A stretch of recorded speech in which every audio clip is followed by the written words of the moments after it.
Hello po mga kabayan ko sa isla. Andito po ako ngayon sa bahay mismo ni Mr. Jerry Alcantara na asawa ni Mireros Pinsukas Alcantara.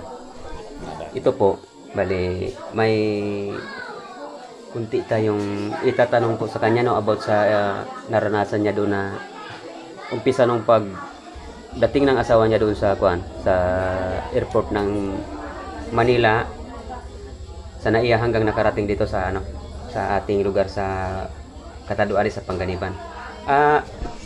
Bro, Jer, mahingon ko lang sa imo no.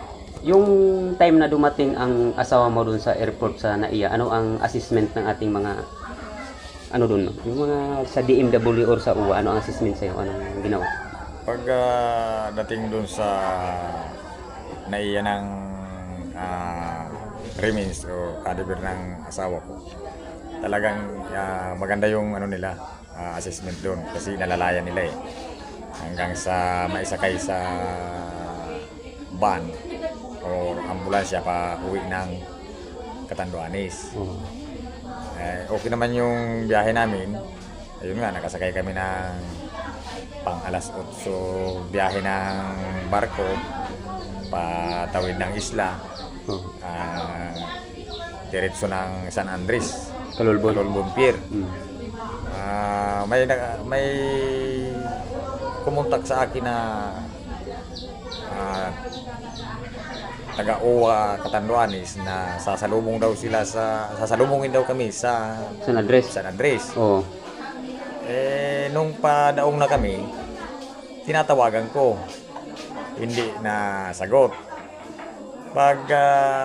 Bago kami bumaba, nag-text.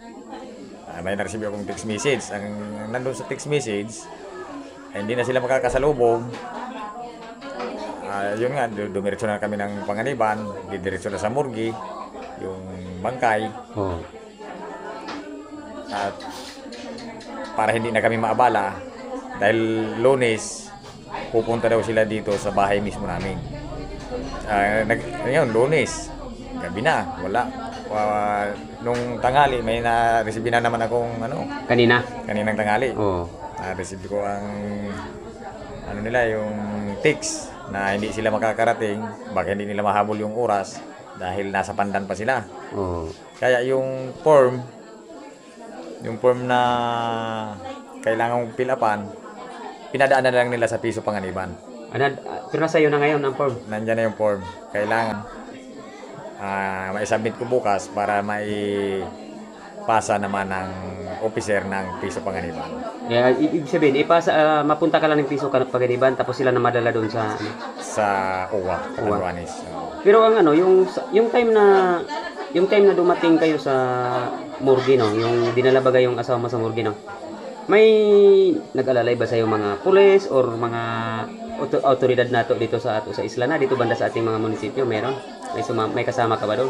Bali pag dating sa dito sa Biga na kasi hindi na kami tumuloy ng Panganiban. Ng Panganiban kasi kumontak ako doon sa kaibigan ko. Puntahan yung punerarya kung pwede doon idiretso yung bangkay kasi Upsi. Hindi. Ipapa-embalsamar. Kaya dito na lang namin sa Biga embalsamar sa punerarya Janis Casket. Ayun nga. Sino nag-escort sa iyo doon? Sino nagsama? May kasama kang otoridad?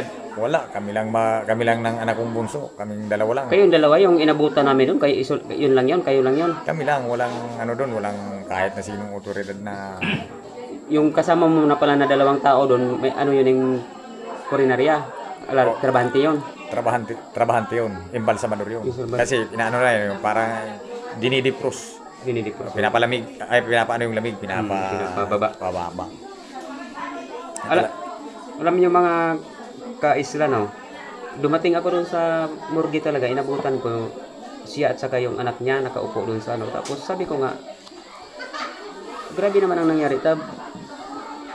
Di ba sa sistema ba mga dapat mga ganyan na mga bagay Hindi naman natin alam kasi yung mga ganun ang proseso eh. Dapat may mag-alalay talaga dapat doon, oh. Oo, kasi OFW eh. Oo. Tapos ha, halimbawa, pinabalsamar mo na kasi kailangan ibalsama kasi hinahabol sa ano yung meron baga yung limit baga doon ano doon.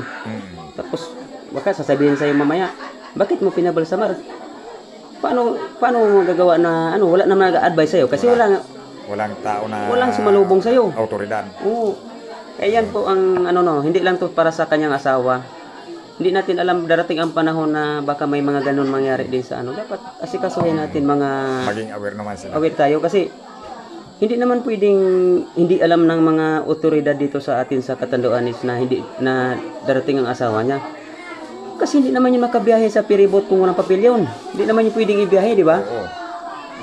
Manok nga na pag di mo makuha ng May ano yan eh, may travel pass. Oo, travel pass. Manok ka di mo makuha ng ano, i-hold ka nila, di ba? Tao pa ba na gano'n? Kaya, ito po no, nandito po kami ngayon sa bahay ni ano. Dito kami sa bahay ni Mr. Jerry. Bali, nananawagan na rin po kami ng, ano, yun pala yung sa funeral pala, magkano yung hingi doon? Bali, 45,000 ang hingi sa akin. Ngayon, sabi ko wala na pang tawad. Ang sabi naman ng nakausap kong may-ari siguro, sabi pwede naman, pwede natin bawasan ng mga 5,000. 5,000. Pag ano na, yung magpupulipid na ako.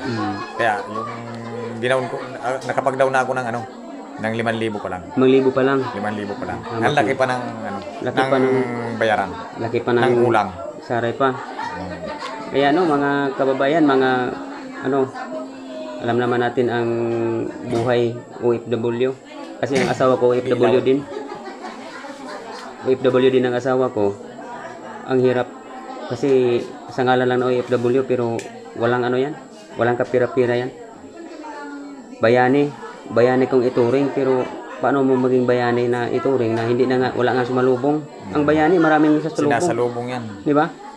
Yung ano nga, yung ano nga, yung mga nagbo-boxing, sinasalubong ng banda. Heroes welcome. Oo. Palibasa, kung pobre ka pala dito, pag pobre ka talaga, wala no. Wala. Hirap talaga pag mahirap talaga. Kaya ito mga kabrad, mga kababayan, maski maliit na mga bagay lang kung kaya nating tulungan, para naman na makaahon siya sa kanyang problema ngayon, tulungan natin masolusyonan kasi ano yan eh, hindi man to sinasadya ang mga nitong mga pangyayari pero nandyan na yan, kailangan na harapin. Pero dahil nandyan kayo, sana Saka, ano, di ba? dami kong pinagdaan ng depression doon sa Maynila. May ano naman, no? May Gcash ka naman, no? Yung binigay mo sa akin sa iyo, no? Meron. Ilalagay ko lang dito mga idol, yung Gcash number. Gcash number niya, lagay ko na lang. Tapos, bahala na po kayo, no? Pupunta po ako sa ano, doon sa kanyang asawa. Punta po namin.